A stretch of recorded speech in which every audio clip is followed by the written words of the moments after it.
How to log into Ocean credit card account online. Let's get started. Launch your preferred browser. At the very top, you will see the search box. Over there, type in Ocean credit card and search for it. Different website links will appear.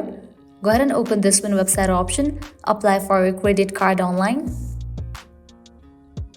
You will be directed to the official website of Ocean. Now at the top right, you will find this option of sign in. Click on it.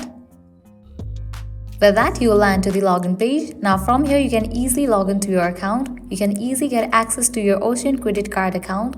All you have to do is fill this, provide your account's credentials. So go ahead and type in your username. Type in the password. In the case you have forgotten your password or username, you can click on these options to recover it. After you fill this, click on sign in, and just with that, you will be logged into your account. Well, this way you can easily log into Ocean credit card account online. If you haven't registered for your account yet, click on this option and create it. Well, that's a wrap for this video. I hope you guys are clear about how to log into Ocean credit card account online.